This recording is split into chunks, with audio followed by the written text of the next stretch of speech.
Je zem guľatá? Pomáha rastlinám rásť, ak na ne fúkame dym z cigarety? Vyliečime sa z rakoviny pitím sava?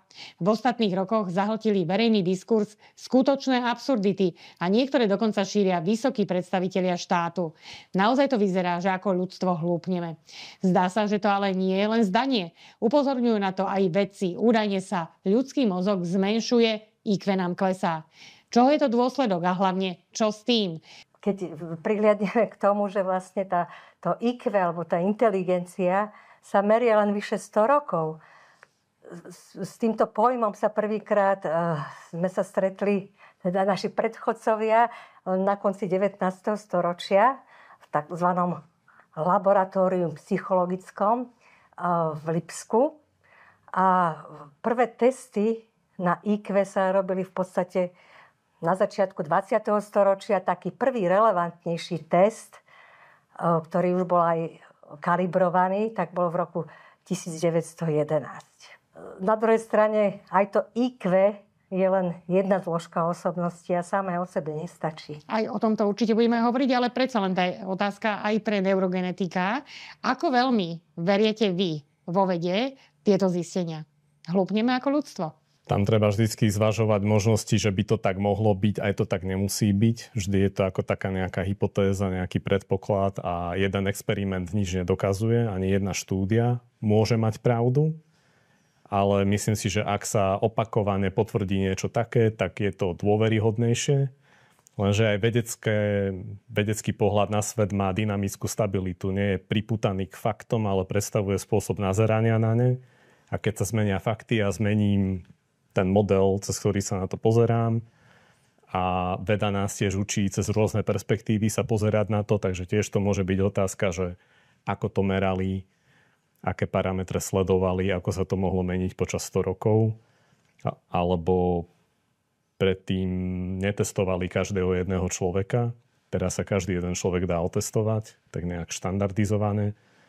Treba povedať aj, že tie inteligenčné testy merajú rôzne parametre a je rozdiel, či sa pozriem na matematické schopnosti nejakého človeka, ale existuje aj umelecká inteligencia, emocionálna inteligencia, tieto iné parametre, že je to trošku komplexnejšie. A aj čo sa týka veľkosti alebo hmotnosti mozgu ako takého, nemusia vždy odzrkadľovať, nakoľko inteligentný je ten človek. To bola tiež niekedy taká hypotéza, že čím má človek väčší mozog, bude múdrejší, ale veľmi inteligentní ľudia majú možno, že aj trošku menšie mozgy. Čiže vždycky tam tá korelácia nie je.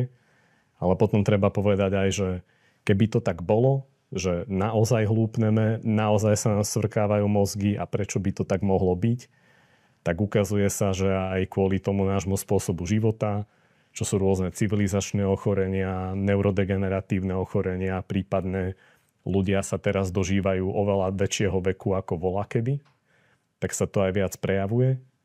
Tak tam sa tiež dá pozerať na to, že čo škodí našim mentálnym schopnostiam. Tiež sa môžeme pozerať na to, že čo je IQ ako také, alebo že či sa rozprávame o pozornosti, o schopnosti kritického myslenia, alebo celkovo o skúsenosti, lebo ja môžem byť geniálny matematik, ktorý si stále len rieši matematiku, ale nie som zvyknutý vôbec sa rozprávať s ľuďmi a mohol by som mať podľa nejakého testu veľmi vysoké IQ. Ale sociálna inteligencia by napríklad chýbala. A bol by som neúspešný, alebo bol by som nejaké geniálne motovidlo a pre niekoho by som mohol vyzerať sprostý. Dobre, ale skúsme sa vrátiť ešte. By som ešte mohla doplniť kolegu, že naozaj tých inteligencií sa hovorí, že je 7 alebo až 9, akože je priestorová, dokonca hudobná, telesno-pohybová, matematická, tak ako ste povedali. A hovorí sa aj o intrapersonálnej a interpersonálnej, ale proste môžete si ich nazvať koľko chcete, ale to by som skôr možno, že potom už povedala, že kto má na čo talent. A napríklad, keď sa vrátime k tej menze, my tam meriame len takú tú vrodenú logickú inteligenciu. Takže nie je to také smerodatné, že ten človek nemusí byť úspešný v nejakom odbore, alebo len... Je to taká dobrá základňa, ale same o sebe to nestačí a presne ako ste aj vypovedali, že dnes sa hovorí veľa aj o tej emocionálnej inteligencii. S týmto pojmom prišiel len v roku 1990. A takže to naozaj, a nie sú na to také ešte relevantné možno testy, možno, že u psychológov to vedia, ale to musí byť také širšie vyšetrenie.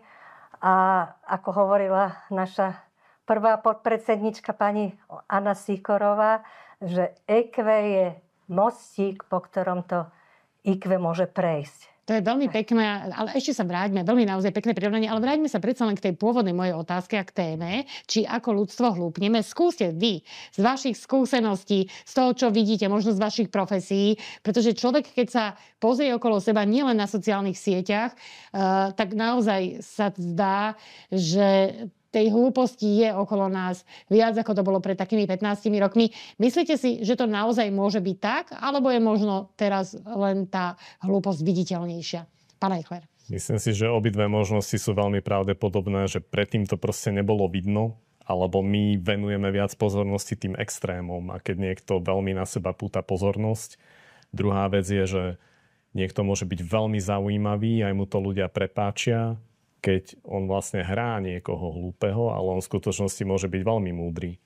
Ja si myslím, že aj mnohí politici to robia, že prečo by bol politik sprostý? Oni môžu byť veľmi múdri, presne vedia, čo robia, cieľia na takých ľudí. A keď sa pozrieme, že aký je priemer, tak väčšina ľudí sú proste priemerní a keď chcem proste cieliť na nich cez takéto nejaké formy pútania pozornosti, tak môžeme si všímať aj takéto extrémy. Alebo tým, že momentálne máme veľmi preťaženú pozornosť celkovo kvôli rôznym týmto nástrahám, alebo málo spíme.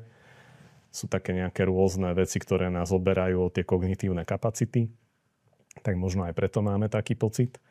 Ale myslím si, že podľa toho, v akej bubline človek žije, tak tiež vníma veci tak a skresľuje mu to ten pohľad na vec, ale ja keď sa pohybujem medzi vedcami, tak ja mám pocit, že sú abnormálne inteligentní a stále im to páli. Niekedy tie úplne nezmysly hovoria preto, lebo rozputávajú potom tú diskusiu verejnú a odputávajú na odputanie pozornosti od oveľa dôležitejších vecí spoločnosti, kde si tam potom oni môžu robiť, čo chcú. A ľudia sa sústredia ozaj na to, že Zem je plochá a o tom diskutuje ako o takéto hlúposti. Ale keď to je napríklad o tých očkovaniach a podobne, tak to už môže byť aj životu nebezpečné. Že naozaj, a tí ľudia akože samotní, ktorí to veria alebo šíria, niektorí sú len takí trošku zlomyselní alebo nemajú to vedomosti, chcú byť dôležití, chcú proste vyzerať, že oni vedia niečo, že oni nie sú tí hlúpi, že oni vedia viac ako my ostatní, že my sme tí mainstreamoví, ktorí všetkomu naletia, ale že oni vedia tú pravdu. Máme teda v spoločnosti aj ľudí, ktorí radí veria hlúpostiam, lebo im to dáva pocit dôležitosti? Viacero dôvodov, prečo ľudia veria hlúpostiam a väčšinou je to vtedy, keď vy obídete ten racionálny filter a útočíte na ich emócie, lebo každého jedného človeka môžete manipulovať napríklad cez strach. A potom to tí ľudia šíria v dobrej viere, že napríklad ja keď počujem niečo, čo vyzerá nebezpečné a je to nejaký propagandistický klamlivý materiál, tak napríklad bojím sa o moju mamu, tak to poviem mojej mame a moja mama mi bude veriť, lebo som jej to povedal ja. Nebude si zisťovať ten zdroj alebo opačný smer. A pointa je, že politici si robia prieskumy, oni vedia si zmapovať, že čo momentálne ľudia riešia, využijú situáciu, že áno, je pandémia, je vojna, teraz sa boja toho, teraz cielime na toto. Presne odvediem pozornosť od niečoho na niečo iné. Myslím si, že sledovaním iba toho, čo politik hovorí na verejnosti, sa nedozvieme to, aké on má naozaj ciele, ale zdôrazňujem, že oni si mapujú, čo tí ľudia riešia, čoho sa momentálne ľudia teraz boja, čo sú ich témy, čo potrebujú. A oni si podľa toho nastavujú ten prejav, aby to robilo to, čo oni potrebujú, aby to robilo. Ale jasné, že musí tam byť niečo v ľuďoch, že momentálne je to téma, ktorá ich trápi a oni potom na to cielia. Takže je to opäť herecké výkony, cielené na emócie, lebo aj múdreho človeka viem inak viem na človeka cieliť cez emócie ako cez to rácio. A preto si myslím, že je pre nás dôležité aj v rámci kultivovania si toho kritického myslenia aj sa naučiť rozoznávať svoje emócie, vedieť, kedy sa s človekom rozprávam s jeho emóciami a kedy je to diskusia na racionálnej úrovni. Lebo keď je človek totálne nepríčetný v emocionálnom chvate, tak vtedy sa s ním nedá racionálne rozprávať. A potom je to škoda, že kamaráti sa znepriatelia alebo rodiny majú nejaké konflikty. A toto politikom tiež vyhovuje, že keď tá pozornosť je inde, sú oslabení, utrápení, neriešia potom nejaké iné veci. Sa lepšie manipuluje a preto, čo môžeme my robiť, je, že naučiť sa to rozoznať, kedy mi nejaký text alebo nejaký prejav vyvoláva strach alebo hnev alebo nejakú inú emóciu. To je tiež súčasť kritického myslenia. Napríklad rozoznať aj to, že kedy sa rozprávam s emóciami toho človeka, kedy sa idem rozprávať na racionálnej úrovni, kedy niekoho len počúvať, vyberať si bitky, ktoré má zmysel bojovať a ktoré nemá zmysel bojovať. Presne k tomuto som sa chcela dostať, že skúsme dať možno nejaký návod, nejaké rady našim divákom, diváčkam, ako teda fungovať v tom súčasnom svete, tak, aby sme nenaleteli na tieto záležitosti, aby sme nehlúpli ako ľudstvo, ako spoločnosť. Máte nejakú predstavu? Ono to je fakt, že vlastne aj tieto najväčšie hlúposti sa šíria profesionálnym marketingom, tak ako ste povedali, že je to cielené, že nie je to len tak, že teraz si niečo vymyslí, že naozaj to robia profesionálne. A v tomto sú dobrí, v tej manipulácii. Čiže rada môže byť jedine taká, aby naozaj človek používal aj ten vlastný rozum a najmä si z rôznych zdrojov overoval tie informácie. Nie naozaj, že len verí tomu jednému zdroju a že čo mu povie ten jeho nejaký obľúbený politik. Hoci to je veľmi ťažko, lebo oni bezhlavo niektorí veria. Tak ja cítim, že by sme všetci mali viac pozorovať a viac počúvať bez nutnosti reagovania. Skôr to vnímať bez posudzovania a odsudzovania, snažiť sa pozorovať a chápať veci také, aké sú. Myslím si, že to by pomohlo na veľmi veľa vecí v spoločnosti. A keď sa naučíme prijať realitu taká, aká je, prijať to, že áno, tento človek povedal toto, tento robí toto a ja to príjmem, tak nemusí ma to vždy nahnevať, nemusím sa vždy s tým človekom pohádať, môžem sa ho snažiť proste pochopiť a nebrať to potom osobne. Ja si myslím, že to by nám veľmi pomohlo na duševné aj fyzické zdravie. Môžete byť ako vedci, že proste pozorujte, filtrujte si to cez tie svoje nástroje prežitia, ako sú racionálne myslenie, emócie, intuícia. Počúvajte tie pocity tela, čo sa vám snažia povedať.